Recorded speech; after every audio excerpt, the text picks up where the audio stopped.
In this video, I want to show you something cool that I found. So there's this repo from the Google Gemini team that shows you an example app of a research agent.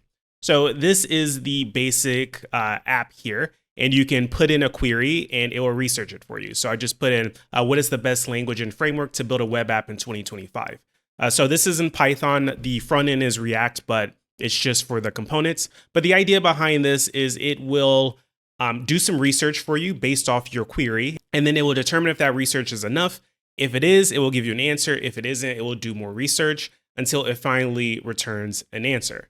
And this is very similar to the one in the Google AI Studio. So I'm assuming similar teams wrote it or they had some communication. So if you want to see how the one in Google AI Studio works, you can kind of take a look at this one to see how it works. So I'm going to show you the code in a second. I just want to show you the response from here first. So let's just wait a second. Okay, so we see it went through a bunch of steps here, and then it's giving us this information about the languages and frameworks, right? So I'm not gonna read all of this, but the point is it went out and searched the web to gather this information, and it's creating this report for me. So it's like a research agent. This is not for like chatting. So if I put hello in the box here, it would research the word hello. It wouldn't respond like hello back or anything. So this is not a chat app. This is a research app. So let me go through the code. So I've already cloned the repo, and they give you this nice image to show you what actually happens here. So we saw I put in the question, and then it will call generate queries, which I'll show you all the code in a second. And then it will do a web search many times, however many times it takes. And then it will reflect on those results and then generate an answer and return an answer to the user. So let me go through everything. So first, to install this, after cloning it from Git, and I'll put a link in the description below to the repo. After cloning it, basically all you need to do is cd into front end, do npm install, cd into backend, and then do like UV sync to install everything. Make sure you have Docker running as well because LangGraph needs it. So I'm not going to go over the front end because it's just a basic React app. It's just showing the visual part here where, you can type in a message and, get the result. So if you're interested in that, just look at the repo. I'm more interested in the backend part with LangGraph. So to show you how everything works with the agents and the AI and LLM integration. So the main thing here is in source and this agent folder. And there are three main files that contain most of what's happening here. So it's graph, prompts, and state. And then the other files, they're obviously necessary, but there's not much code to go over there. So I'll go over these three files just so you can see what's happening. So let's start in prompts. And the idea in prompts is these are the prompts that are being used for all the LLM integrations, right? So we have query writer instructions, we have web searcher instructions, and we have reflection instructions. And if we go back to the diagram here, we see generate queries, web search, and reflection. So those are the main three things that are being done. And then these are the prompts to get them. Also answer instructions as well. We see that here at the bottom. So these are good examples of more realistic prompts. So like when I write prompts in my videos, I tend to keep them short because I don't want to spend a long time writing a prompt in the video. It's kind of boring to watch. So here you can see more realistic examples of prompts. We have the instructions here and then a list of things to do, the format of the response, an example, and then the final context. And then the other prompts are very similar. So you can read through these prompts once you get to the repo, and you can kind of understand what it takes to build a good prompt. So now let's go to state. So this is using LangGraph, and the really basic overview of how LangGraph works is there's some shared state that multiple AI agents will have access to. And the idea is their input is the state, or at least part of the state, and their output is modifying the state in some way. So as an example, we look at overall state here. We see there's sources gathered on line 19. So sources gathered will be something that will be updated by an agent, basically the agent that does the web search. And then it will be used by another agent, let's say the agent for reflecting or the agent for returning the final answer, right? So you create these data structures ahead of time representing all the data that should be available to all of your AI agents. And then when the code runs, this will automatically be passed around and updated through the LangGraph framework, right? So we have the overall state, which is the most important one. We have reflection state, we have queries, and then web search state. So Now let's go over to graph. So this file is where most of the work happens. So the way that LangGraph works is you define a bunch of functions and you can use them as nodes or edges. So before I go over the functions, let's go down to the bottom so I can explain what a node and an edge is. So if we go back to the image, a node is basically one of these rectangles, right? So it's doing some work, right? So generate queries is generating queries. Web search is searching the web. Whereas the edges are the arrows. So the edges kind of determine what happens next, right? So for the reflection, there are two possible edges. One is the context is sufficient, so it will go to answer generation, or more research is needed. So it will go back to web search, right? And then the other ones basically just have one edge. So the idea with this is you can define all the nodes as Python functions, and then you can define the edges as functions as well that determine which node to call next.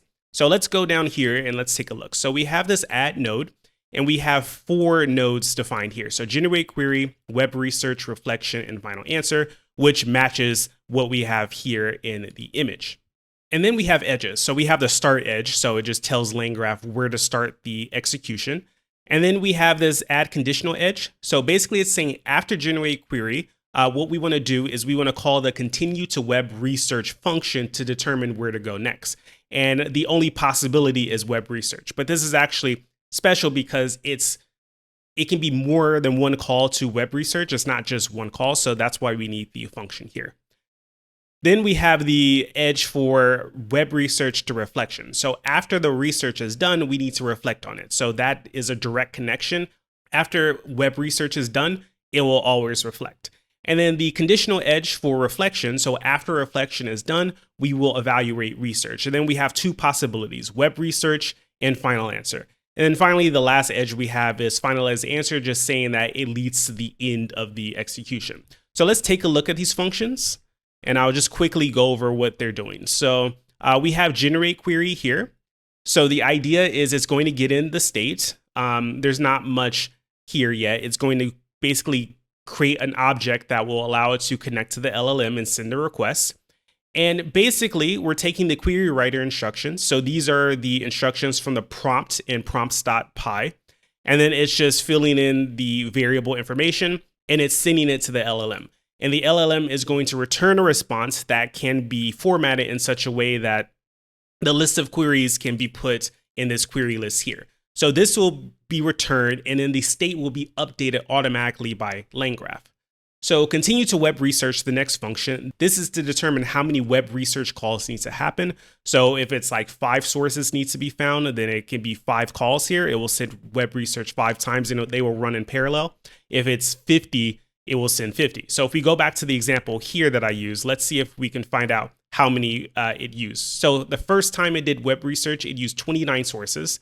The second time it did 57, and then it reflected on that, and then it looked at 65 additional sources. So quite a bit of sources that it looked at to determine what is the best language and framework in 2025. So that's all that's happening there. So web research, this is the one where, it's actually searching the web. Okay, so in this one, we're getting the prompt for web searching, and then we're going to pass this prompt to this generate content, right? So this is going to call the LLM for us. And then when we get the response, we're going to take the response and then resolve the URLs. And then we're going to get citations. So notice in the results here, we have citations. So all of these are just links that you can click on. So it's gathering the citations and inserting the citations into the text and then just listing out all of the sources gathered. So we see here after running this, it will update the state with the sources, the query, and the result. So reflection, now this is going to use a prompt. So reflection instructions, and same thing, it's going to call the LLM, and then it's going to determine if it's sufficient, if there's a knowledge gap, if there are follow-up queries that need to be performed, and this is going to be updated in the state by LangGraph. And then we have one for evaluate research. Same idea. This can either finalize an answer or require more research.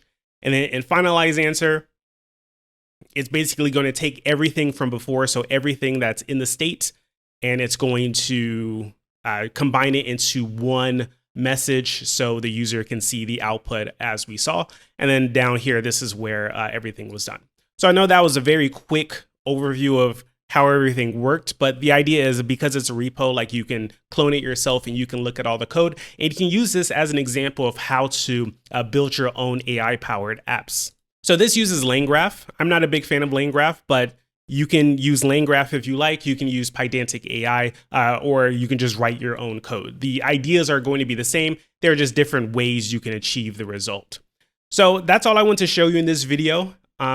I highly recommend you check this out. So like I said, there's a link in the description below. And if you want to learn more about how to create an example like this in a different framework, I have a video on Pydantic AI that you can look at so you can get an overview of how Pydantic AI works. So you could potentially port this over to Pydantic AI and then you won't have to deal with LangGraph.